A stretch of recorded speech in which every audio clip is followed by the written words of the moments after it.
Welcome everybody to the Salt Lake City franchise here on MLB The Show 25. I appreciate the support in this series as we are well underway into our 5th season here, and we are going to get through a lot of the season today. This is a major player lock episode. So a lot to get into with our players. We're going to get into some details as we are 17-22, having the best offensive season. Now, I value batting average, I would say, a little bit more than most because it at least tells me, who is actually hitting well when they get up to the plate. And then OPS tells me who's really giving us extra base hits, and that's kind of what OPS is about. It's kind of giving you kind of a gauge into how well, your players are hitting as far as getting total bases. And I think that both of those stats are important, but I have kind of valued getting on base as a big just upside for this season in particular, because we haven't been able to do that very well this series so far. So before we get into some player locking, this is going to be a big player locking episode. Let's first take a look at some of the recently scouted prospects we've had so far in Season 5's prospect pool. The number 1 recruit is Max West, and that's according to our scouts. Now, he looks really good, but he's another lefty, and I don't know about adding another lefty to our lineup. Now, I don't know how well he's going to end up being when he gets to 100% scouted. Right now, he looks pretty good, but I would say that's not like an amazing number 1 prospect, to be honest with you. Our scouts are really high on Jorge Perez early on. Look at the power versus right. Another lefty bats, and his arm strength is great. He is as athletic as you can find, and I think it's maybe that defensive ability that's really, wowing our scouts right now, but they have him ranked as the number 6, going up from 38. Emil Valenzuela is climbing up my personal board a little bit. Now, he was at number 11. We picked number 9 in this draft, and that's exactly what our scouts have him ranked as. But very good defensively, pretty well-rounded offensively too. So I'm going to continue to scout him. I'm also scouting international outfielders in left field and right field, so naturally we will get to at least close to 100% for a lot of those guys. Gonzalez is a very interesting prospect, likely to be somewhere between 75 and 91 potential, more than likely a B. But you can just see the defense. The defense is amazing, speed amazing, and just like Emil Valenzuela, just looks very, very well-rounded. So a guy to keep your eye on. Andres Soto is maybe my favorite prospect so far, mainly because he's a righty. Look at the potential. Look at the overall potential also. I think this guy could be teetering on the lines of being generational. I guess we'll have to see. Babe McGraw was a guy that I talked about a couple of episodes ago. He's good, but I think the potential 74 to 86 is risky.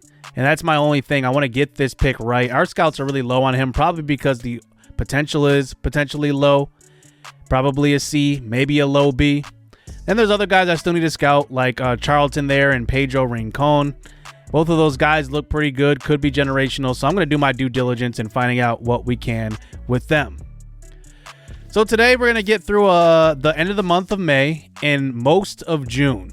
So I want to get as close to the draft as I can while focusing on a lot of our players at the MLB level. Now, this will be a hitter-centric player lock episode, so buckle in. Wow, I couldn't get that out.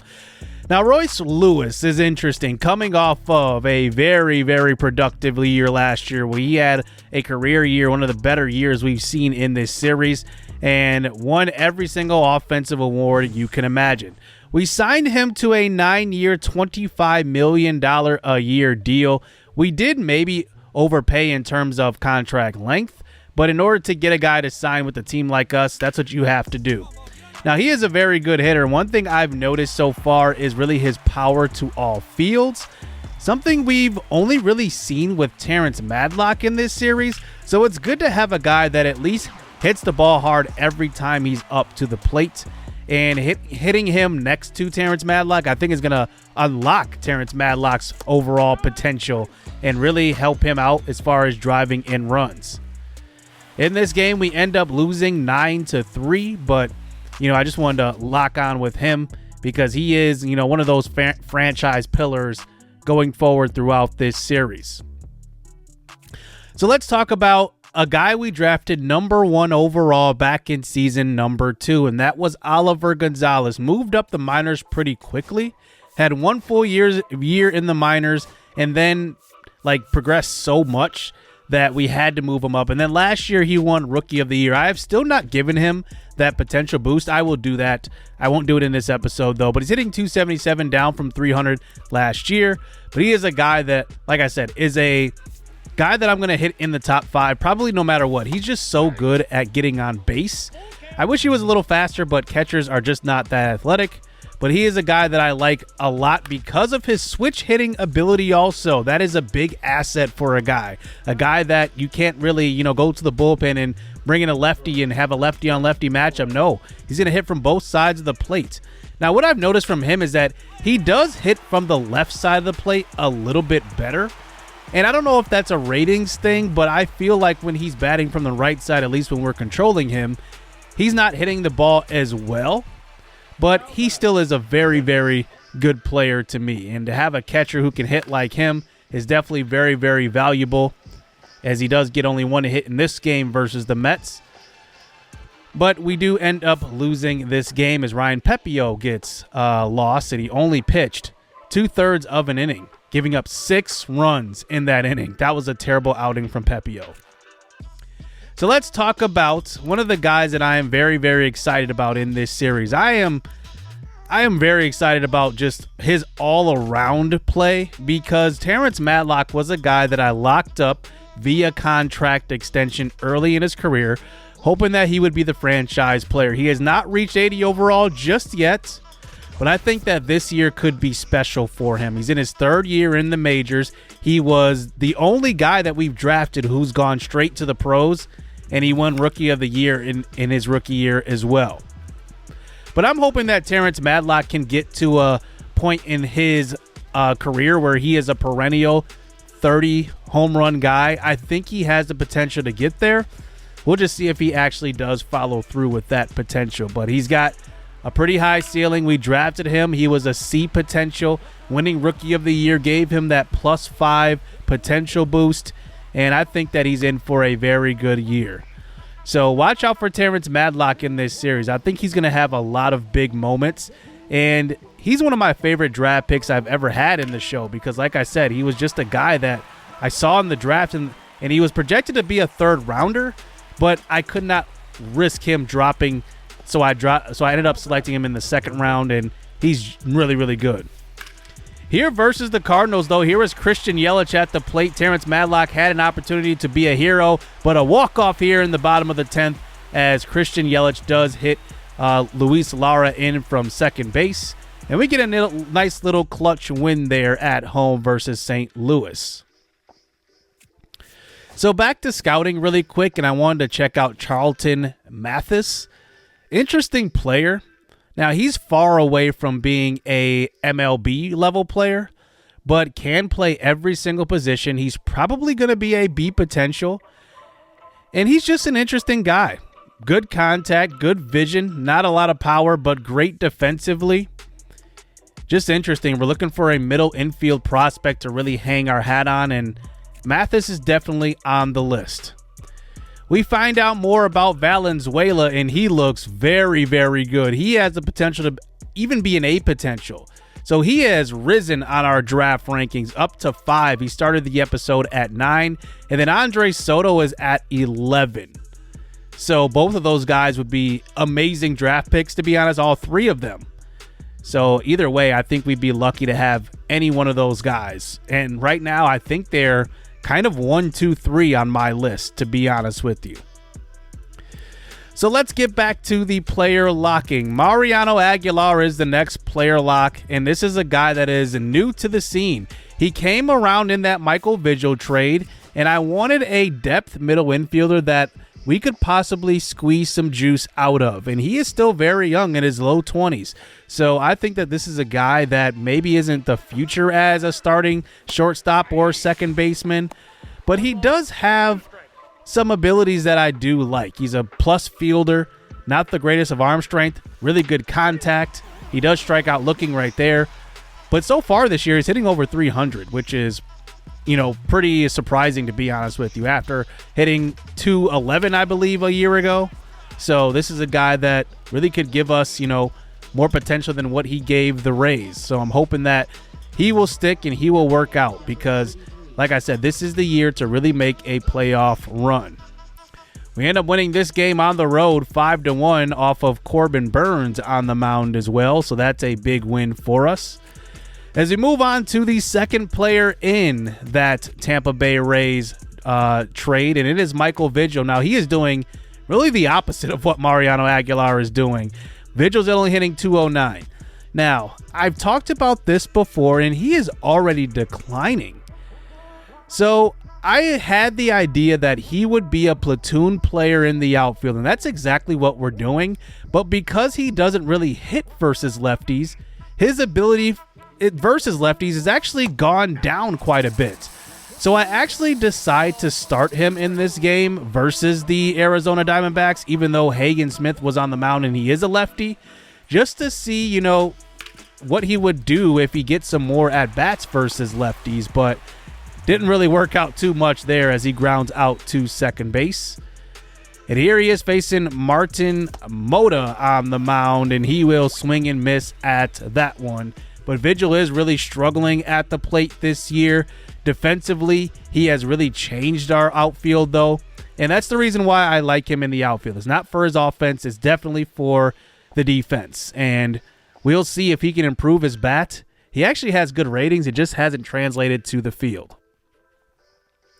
Now let's talk about another guy that's really been on our team and kind of flying under the radar a little bit, and it's Fritz de la Cruz. He's not going to be a guy that's going to be a high overall. I believe he is a 72 potential, so he does not have too much more room to grow ratings-wise, but production-wise, I mean, he's doing as great as what anybody could do.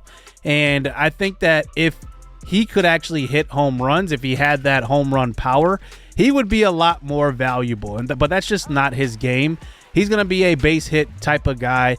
He's going to hit anywhere between probably the 5th spot and probably the 8th spot in the lineup. He is not a very athletic player, but a guy that's going to be able to hit versus lefty and righty from the left side of the plate. And that's a guy that I really do value, a guy that can only, not only hit, from both sides of the plate as a switch hitter, but maybe even a guy that's a lefty that can hit lefties well. So Fritz de la Cruz is one of those guys, and just watch out for him. He is going to have a crucial role. But I am looking for some power at first base. Is he replaceable? Maybe, but I'm very happy with what he's doing right now. Let's talk about maybe the biggest surprise of this season, Royce Lara. A guy we acquired back in season number 1, and you can just see what he's doing so far this year. Remember, I just mentioned that he's platooning in center field with Michael Vigil, and look at what he's done with that production. Slugging at 484, that's a career high. On base percentage is 371, that's a career high. He's also got 4 home runs, which is a big boost to what he can do offensively because his career high is 6 home runs. If he can finish the season with, let's just say, 12 to 15 home runs, that's plus offense coming from a guy that's not known for his power. But here he hits one deep to right field, back at the track, but it is caught.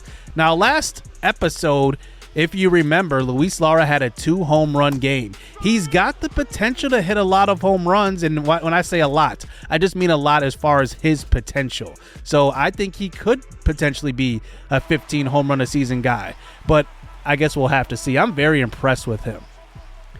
I wanted to show this scenario here. This is versus the Colorado Rockies. We are down 2-1, top of the 5th inning. Bases loaded for Fritz de la Cruz. Here is de la Cruz, though, with 2 outs. Hits one well to left field. I would say not too well, I should say. And that is a fly out to end the 5th inning with bases loaded. But here is Sal Frelick, a guy that has been super clutch for us. He comes up in the top of the 7th. Runners on the corners, and he smokes one up the middle.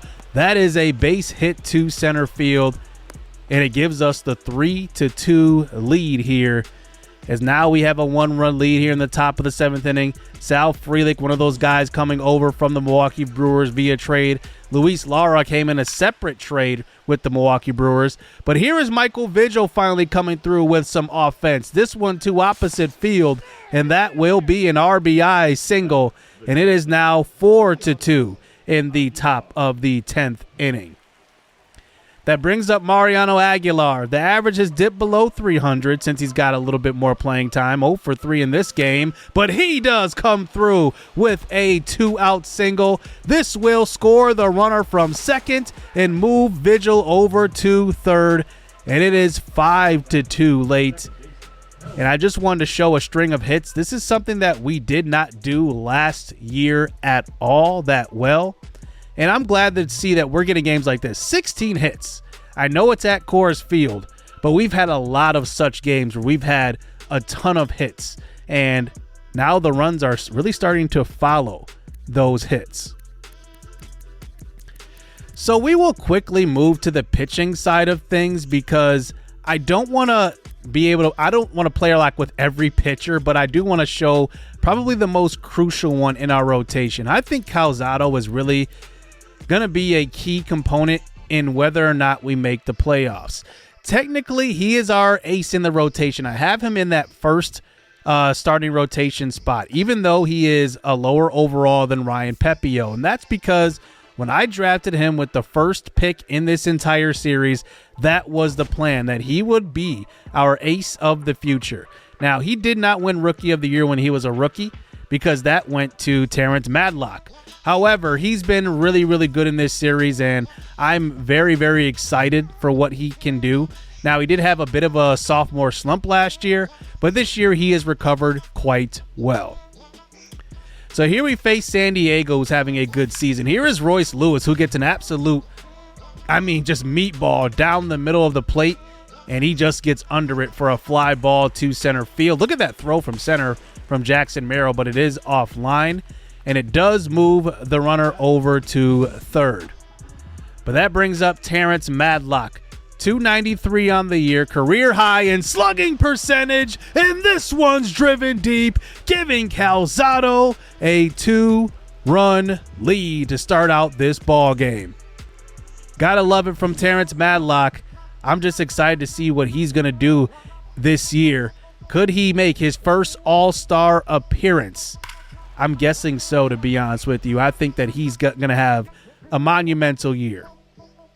So let's focus on Calzado on the mound, facing this Padres lineup who has gone through some changes. Manny Machado is aging, and they have found a couple of new franchise players. There's one of them in Jazz Chisholm. Xander Bogaerts to the plate now. Hits a chopper to third base. This should be 2. On to second. On to first.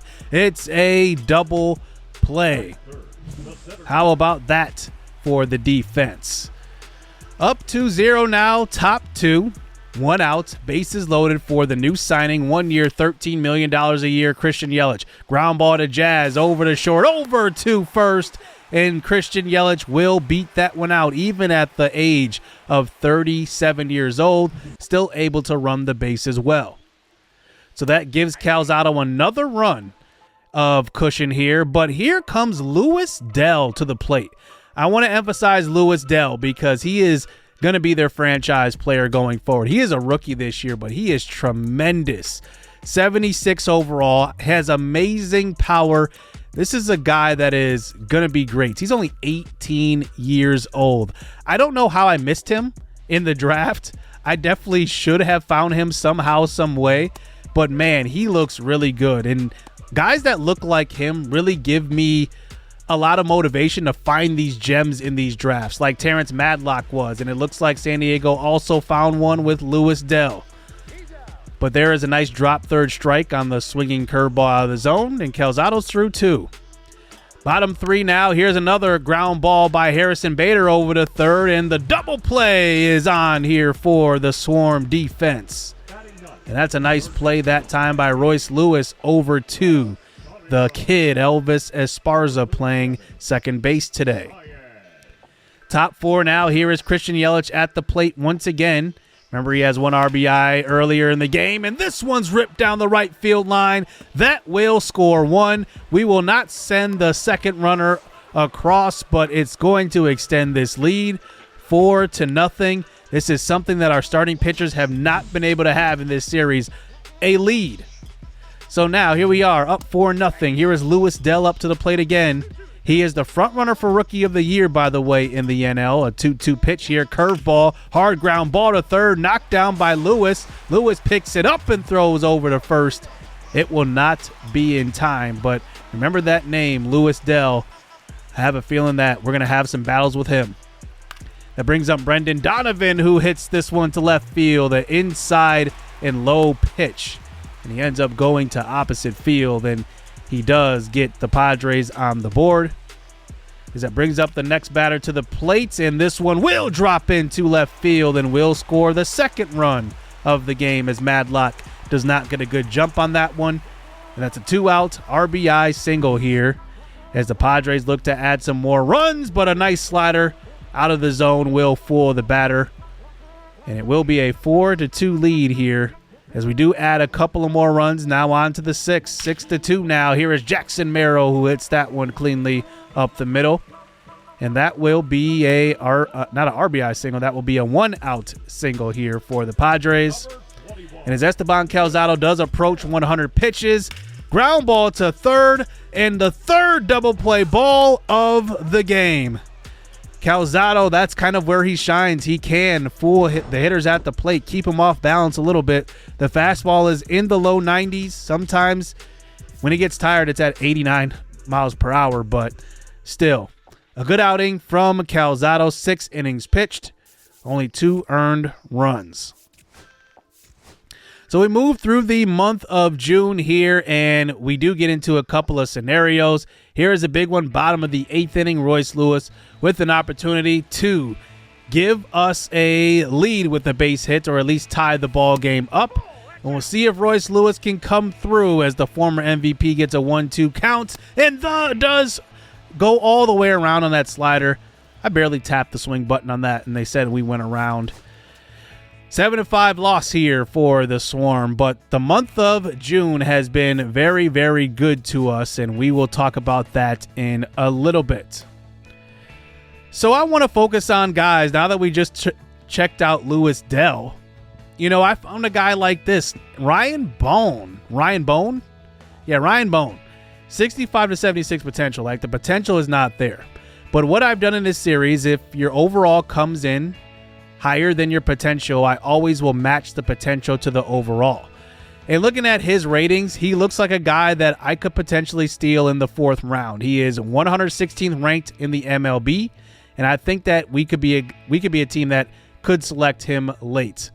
The same goes for Richard Cortez. I just now am very motivated to find these guys, and he looks like a really good hitter also, and could be potentially a guy that we pick late too. So I want to keep my eye on guys like this, Ryan Bone, Richard Cortez, if they're there late in the draft, even though they're not the super high potential guys. I definitely want to chase them and go after them because, you know, these could be the eventual stars of this series, the Terrence Madlocks, the Luis Dells. I definitely want to emphasize finding these guys late in the draft. There are some more players late that I want to emphasize. William Tan. Now, this was a guy that we found through Discovery. We'll see what he ends up being, but like I said, all offense for him. He is a lefty, 21 years old, out of the Chinese Taipei. And I don't know. If he comes in as a high or a low 70s overall, I'd be pretty happy with getting him late. Now, I want to talk about a guy that I am really, really interested in, Sammy Tavares. Now, Sammy Tavares is interesting because he is not ranked. I found him through Discovery, 12th ranked on our board, and I think that he should drop to the 2nd round, and if he does, he will surely be on the top of our list there. We found out more information about Andre Soto. I was curious to see if he would crack the top 10 with our scouts, and it doesn't look like he is going to, so he looks pretty good, but I'm not sure if he will be our top pick there if he falls to number 9. But then there's Pedro Rincon. Interesting player. He's not as high of a ceiling as I thought he could potentially be. but I think we'll scout him to 100% to see if he is generational indeed. So now we go to the AAA level, and this will be the last player we player lock with in this episode, and it is Bob Engel, our first round pick from 2 years ago. Last year, Bob Engel spent the entire year in the minor leagues, and I really thought that he would progress probably a little more than what he has been doing, but his production so far has not been there. Now, he's hitting .222 at AAA this year, and I'm actually debating moving him down just to get him some easier at-bats, but it's just interesting. Bob Engel is going to be a guy that I drafted, and I initially thought that he would be a second baseman of the future, but he's terrible as a fielder, good as a hitter, but the stats are not saying that he's good as a hitter. So he's definitely a guy that I'm going to have to develop a little more. But anytime I play with him, he can hit the ball pretty well, just like that. That's a base hit to left field. But I think that he does need a little more development. And I think that maybe he's a guy that is going to be maybe an older prospect when he's moved up. But I don't think he's ready right now. And I think that, if we're thinking about this year and this season alone, I think that he's probably going to be in the minors this entire year and allow him to develop his bat a little more. Maybe he takes that next step next year. Maybe 2 full years in the minors will be what he needs. We'll see. Here's a different game here, but you can just see, he hits the ball pretty well. Even that was an early timing. He was able to get enough muscle on that one to get it through the infield and get a base hit. So like I said, long-term goal, DH for him, but I just don't think he's going to be a infielder for us. I think that right now, in what he's been developing, I think he's far away from being a good fielder. But here he is in his final at-bat. We will see with him. Ground ball up the middle. That was a little bit of a shift on, and they end up getting to that one. But Bob Engel is a guy to keep your eye on, a guy I will highlight throughout this series. Well, back to the MLB level, and we get some devastating news. Sal Frelick, fractured wrist, 1 to 2 months. We get about 1 to 2 of these a year where there's a player out for an extended period of time, and this time is just Sal Frelick's turn. Frelick has been really good for us so far in this series, and that means that Luis Lara is just going to get more opportunities in center field. And he was up there as far as, kind of our higher performing players this year. Had 8 stolen bases, OPS at 726, which is a little below average actually, but still, defensively, that's where he really made the difference. So the month of June has been really, really good to us, and I'm glad to say that our runs have caught up with the offense. We are putting up pretty good run support for our pitching staff. We ended up sweeping the Atlanta Braves there at the end of the month of June, and now we start the month of July playing the Brewers. And we are fighting for a playoff spot. We are 2 games over 500. This is our best record through 80 games. And it's going to be fun to see how this team really does come together post-trade deadline. And we are right now in the number 4 spot in the wild card. So we need to get up to that number 3 spot. But right now, we are looking really good offensively. One guy I want to highlight here, and I did not player lock with him, is Derek Sinecor. He was a second-round pick last draft. If he continues to progress and hit well, he could potentially get the call at some point this year. So keep an eye out for him. And you can just see, I want to show you guys proof of how well we are hitting. We're tied for first in batting average in the MLB. Like, that is pretty insane. It seems like some of our offseason signings are paying off. Christian Yelich hitting 279. Royce Lewis hitting 300 now. The on-base percentage is 382. Slugging 477. Having an amazing year. But Terrence Madlock is having a special year. 16 home runs, 51 RBIs, hitting 304, a 381 on-base percentage, 552 slugging. He's literally having an MVP season. If he keeps this up, I mean, who's to say that he can't win an MVP award? How about Elvis Esparza? And this is a guy that I do really like. He's 19 years old still. And the one thing I love about him, 12 stolen bases. Like, if he can be a perennial 25 stolen base guy, I mean, that's value for the guy that hits last in your lineup. Oliver Gonzalez, his average is at 291. Fritz de la Cruz at 292. Fritz de la Cruz has a OPS of 824, by the way, hitting very well. Mariano Aguilar's average is at 276. He's been taking over the shortstop duties for the most part. He is on a cold streak at the current moment, but I do like what he's doing. Do I think that we can upgrade in the middle infield? Yes. But I like Esparza as a starter at second base. I think I'm still looking for my long-term shortstop, though. Luis Lara filling in nicely. He's going to have to fill in nicely for the center field injury we have in Sal Frelick. But I'm happy with what he's doing in a platoon role. We'll see what he does when he gets that full-time opportunity. Pitching-wise, Kevin Hopp is the most interesting pitcher this year. Now, if you look at the attributes, really good. Look at the stats, he's 7-4. But here's where it gets strange. He has a 1.26 whip, 3.64 ERA.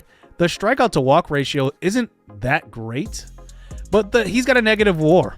He's got a negative WAR. His FIP is 567, which is replaceable. Like, that's not a good FIP. So it's just something to keep your eye on with Kevin Hopp, but he is, I guess, winning games. So at least when he's on the mound, we're giving him run support, but his ERA is not that bad. Johnny Hood started 0-5 and now he's 6-6. So he is 6-1 in his last 6 decision games. Estaban Calzado having a good season. Woodruff's okay, but Ryan Pepio is the guy that I'm a little worried about. Maybe it's just a cold streak, but he is literally on a hot streak, so he just doesn't have the numbers to support what he's, getting as far as his contract goes.